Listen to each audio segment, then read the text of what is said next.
नमस्कार, ET now स्वदेश के इस खास पेशकश में आपका स्वागत है। आपके साथ मैं हूं मानसी दवे और बाजार पर एक और खास पेशकश, एक और खास रिसर्च और उससे जुड़ी दमदार कॉल्स और ढेर सारी इंफॉर्मेशन लेकर वापस हाजिर हैं हम। देखिए, उतार चढ़ाव तो जिंदगी का भी सच है और उतार चढ़ाव बाजार का भी सत्य है। लेकिन अगर आपको भी बाजार में उतार चढ़ाव से डर लगता है तो सोने में निवेश सबसे बेहतर विकल्प है। बुलियन मार्केट सेफ हेवन, जिसकी हम लगातार बात करते ही हैं। अगर आप बाजार में सोने के रिटर्न का फायदा लेना चाहते हैं तो आपके लिए आज का ये खास शो बेहद खास होने जा रहा है, गोल्डन शेयर। इस शो में हम आपको ऐसे शेयर्स बताएंगे जिसमें गोल्ड में उतार चढ़ाव का फायदा आपको जरूर मिलेगा। यानी गोल्ड से कनेक्टेड थीम पर बातचीत होगी। और इतना ही नहीं, इसके अलावा गोल्ड में निवेश के और क्या क्या विकल्प हैं, इस पर भी विस्तार से चर्चा होगी। तो आइए शुरू करते हैं हमारे खास show golden share.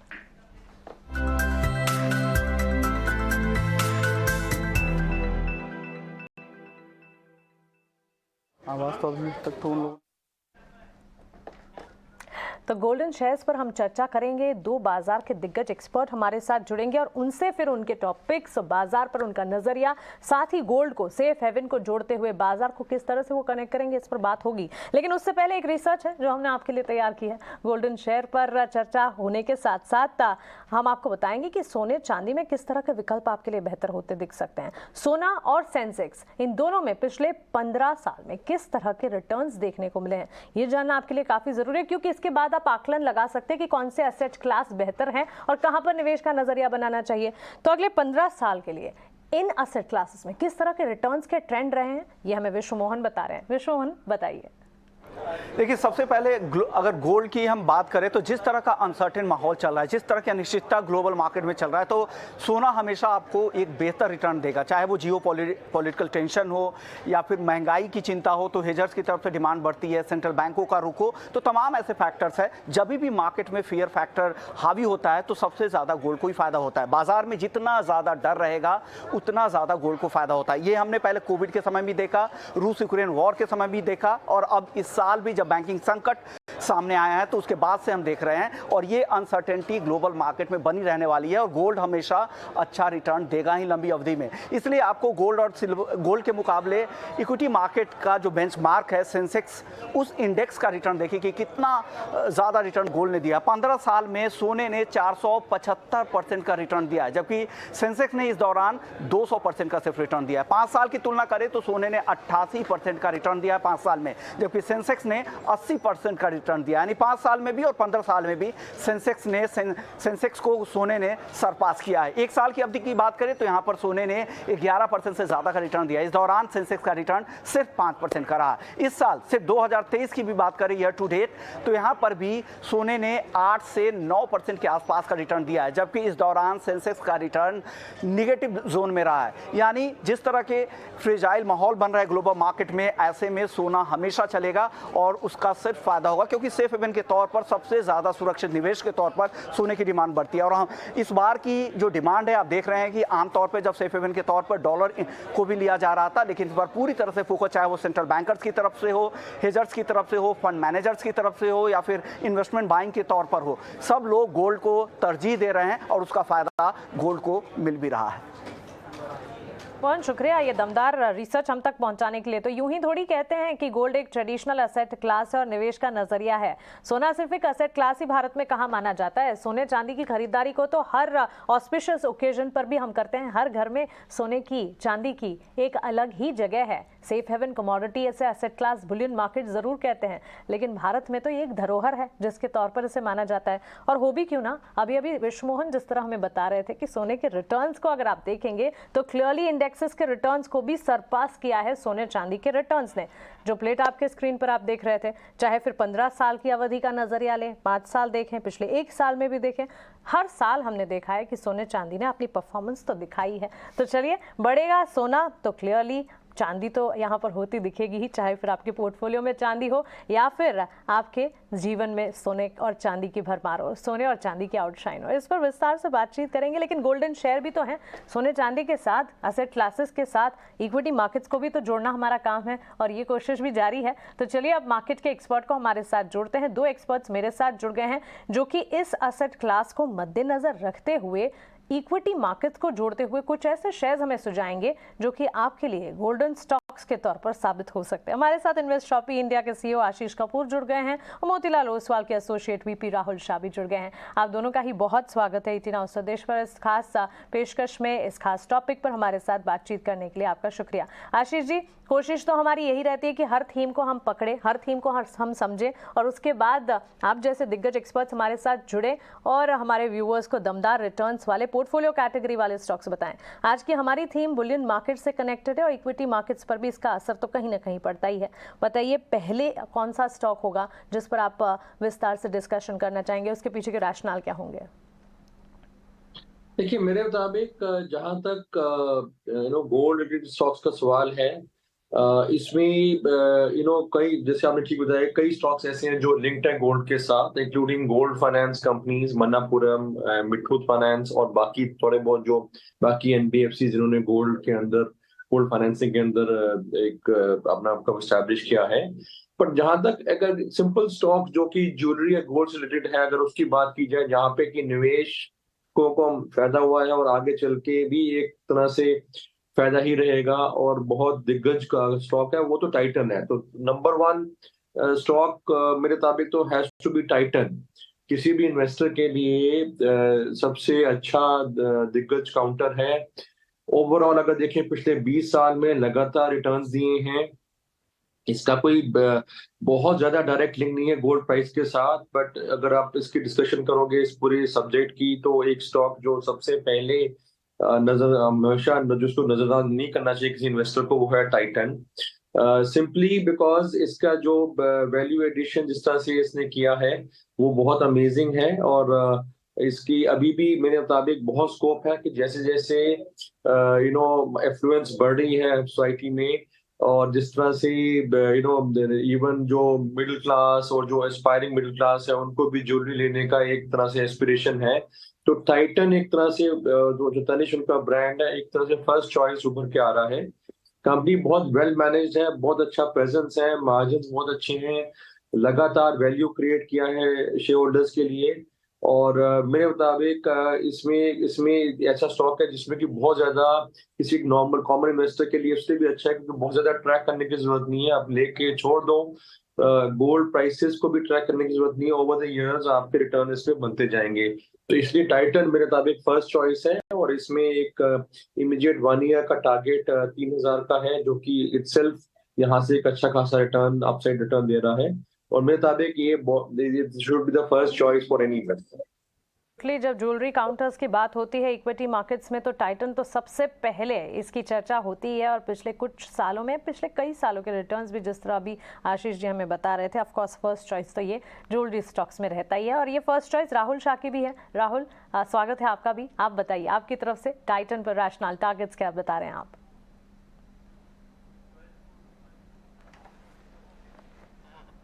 Rahul, please unmute yourself.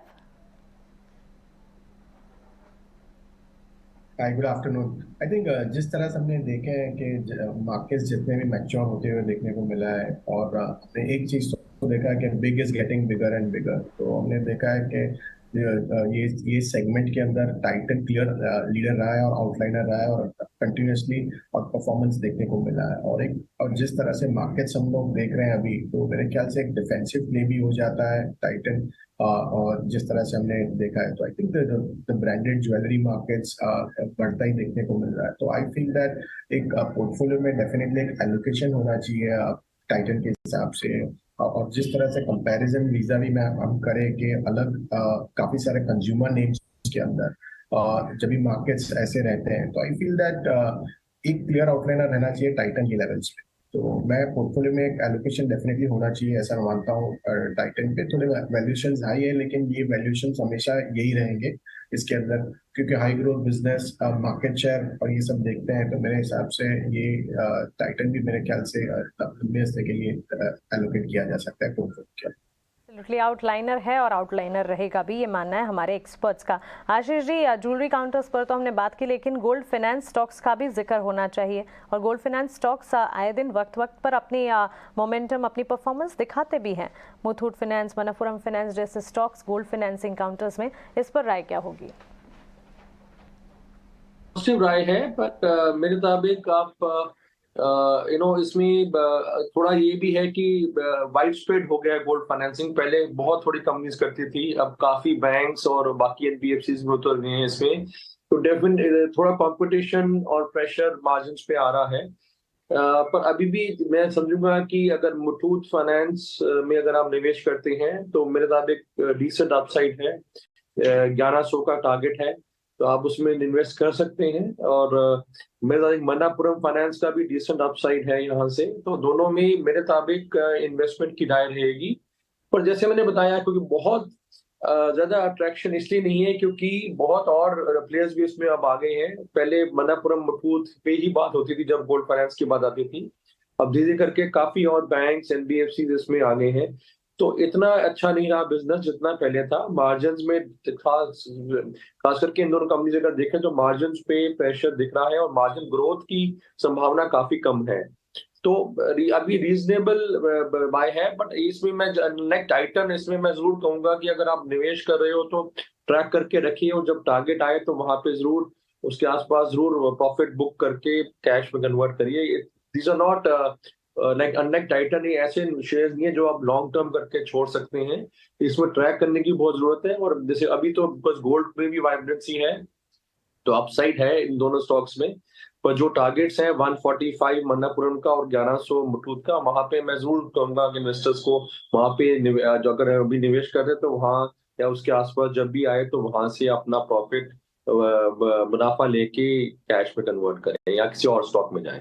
जी जी बिल्कुल आशीष जी, हम आपके संकेत समझ रहे हैं। पॉजिटिव बायस ज़रूर है, लेकिन वक्त वक्त पर गोल्ड फाइनेंसिंग काउंटर्स को तो आपको रिव्यू करते रहना चाहिए और ये राय मिलती हुई दिख रही है। ज्वेलरी स्टॉक में टाइटन पर कन्विक्शन ज़्यादा बढ़ा हुआ है, लेकिन मन्नापुरम और मुथूट फाइनेंस भी है। इसे रिव्यू करते हुए यहाँ पर टारगेट प्राइसेस जो आपके हैं उस पर ज़रूर नजर रहेगी। उम्मीद करते हैं व्यूअर्स भी इन सारे प्राइजेस को, इन सारे स्टॉक्स को नोट डाउन कर रहे हैं, क्योंकि सही समय आने पर निवेश का नजरिया रखते हुए इन स्टॉक्स में निवेश करने की आपको हिदायत हम दे रहे हैं। और मुथूट और मन्नापुरम फाइनेंस में ही राहुल जी की भी कॉल है और इनका भी ये कहना है कि खरीदारी का मोमेंटम मन्नापुरम में जरूर है, 150 के टारगेट से। मुथूट में अगर पोजीशन है होल्ड रखें, लेकिन ये राय को जरूर मानिएगा कि गोल्ड फाइनेंसिंग काउंटर्स को आपको वक्त वक्त पर रिव्यू करना है। राहुल, बैंक्स को इस थीम, इस कड़ी के साथ कैसे जोड़ा जाए? बैंक्स और फाइनेंशियल्स पर जिस तरह से हमने पिछले कुछ दिनों से देखा, ग्लोबल मार्केट में चाहे कितनी भी उथल पुथल मची हो, भारतीय बाजार के लिए बैंकिंग सेक्टर की जो स्थिति है या हालत है या हेल्थ है वो बेहतर नजर आती है।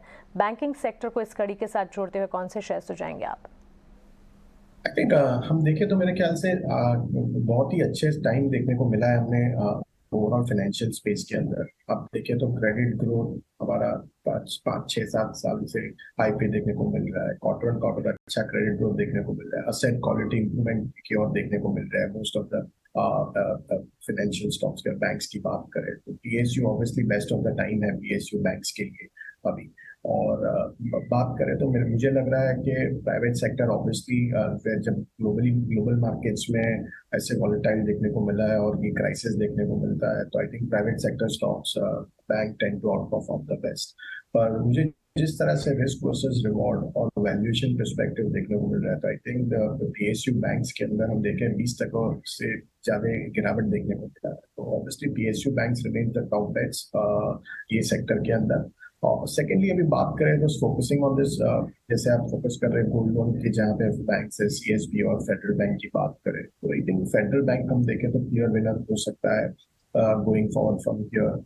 जिस तरह से मैनेजमेंट का फोकस है digital lending, spread on the high margin business के अंदर, क्रेडिट कार्ड के अंदर, सीवी फाइनेंसिंग और डिजिटल प्लेटफॉर्म से लोन देने की, तो ये सभी चीज मेरे ख्याल से आप बात करें तो फेडरल बैंक को फेवर रह सकता है। तो मुझे लगता है कि जिस तरह से वैल्यूएशन ट्रेड कर रहा है तो सस्ता है, 6 टाइम अर्निंग पे ट्रेड करते हुए दिख रहा है। और मेरे ख्याल से जो बुक वैल्यू अभी जो ट्रेड हो रहा है 1.4, मेरे ख्याल से उसको वैल्यूएशन भी काफी चीप है। तो मुझे लग रहा है कि यहाँ से 170 के टारगेट के लिए फेडरल बैंक लिया जा सकता है।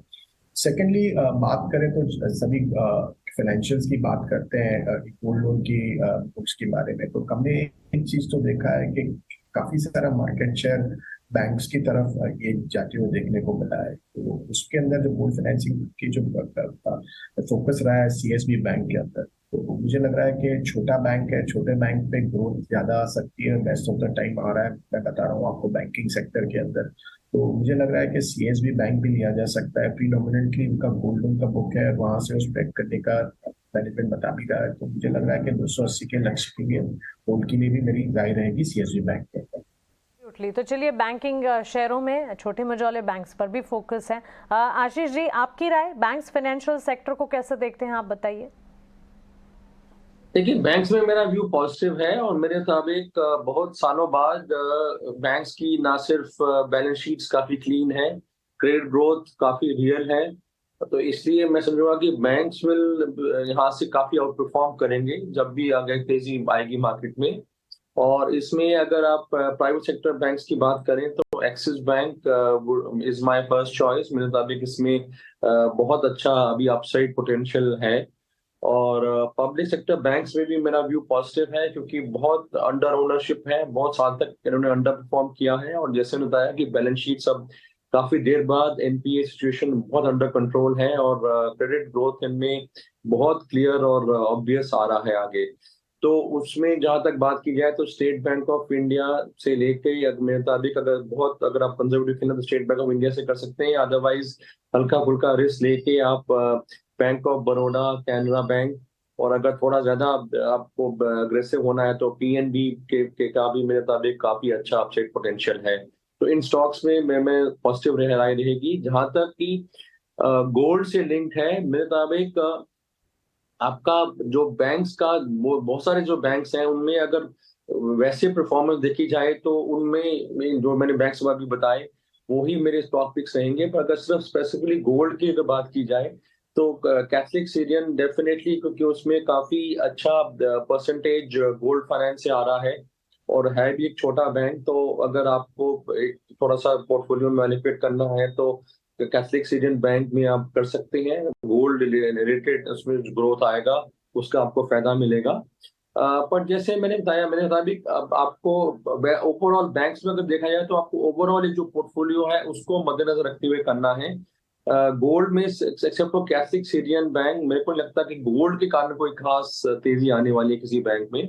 और मेरे मुताबिक अगर अदरवाइज जो आपने बाकी जो आइडेंटिफाई की है उसमें IIFL finance also is a good buy. मेरे मुताबिक काफी अच्छी ग्रोथ है ओवरऑल कंपनी की, ना सिर्फ गोल्ड सेगमेंट में बाकी। और फेडरल बैंक इटसेल्फ जो मिड कैप या मिड कैप प्राइवेट बैंक्स हैं उनमें एक अच्छा दिग्गज काउंटर है, वेल मैनेज्ड है, इनका आगे ग्रोथ अच्छा है और डिजिटल लैंडस्केप का बहुत अच्छा फायदा उठा रहे हैं। तो इसमें भी पॉजिटिव राय रहेगी। तो इन सब में मेरा ये जो मैंने बताए सारे मेरे टॉप बैंकिंग का स्टॉक्स के पिक्स हैं।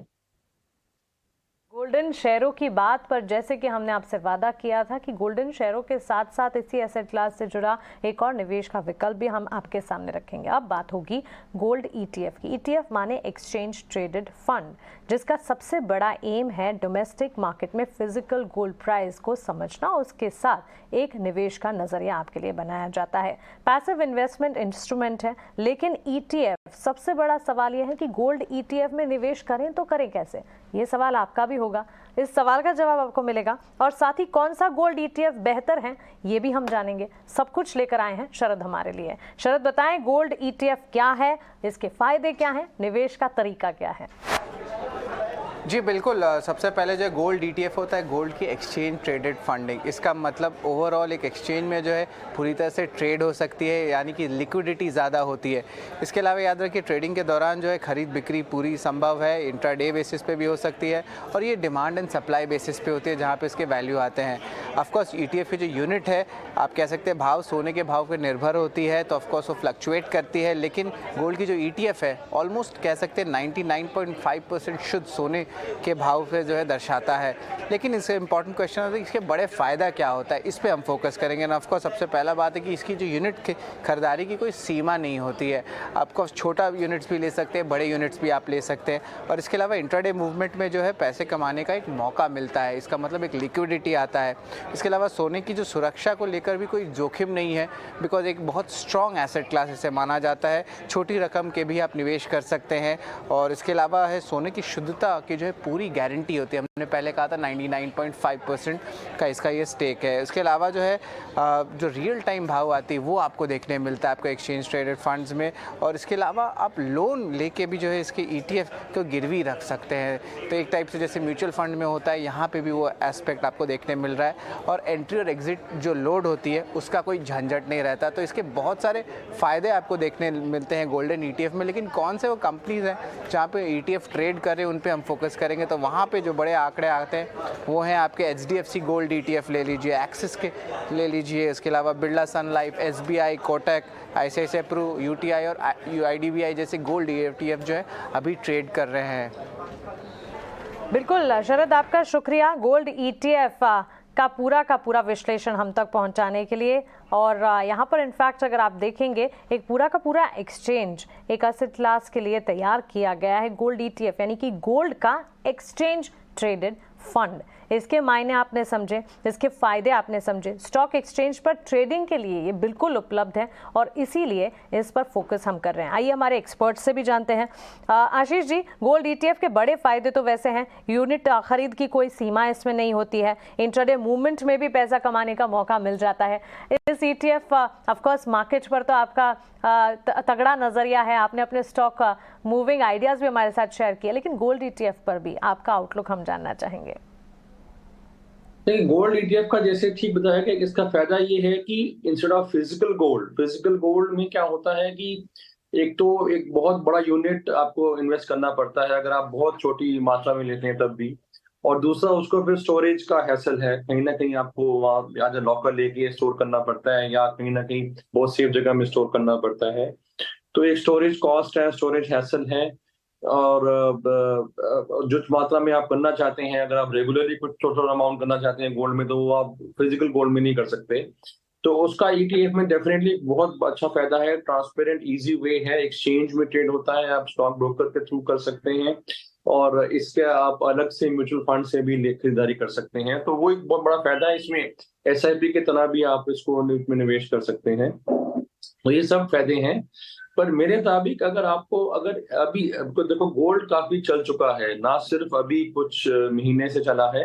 अगर आप देखें तो लास्ट 5 इयर्स 2017 के बाद इसकी काफी अच्छी 5-6 इयर्स की मूवमेंट है गोल्ड में।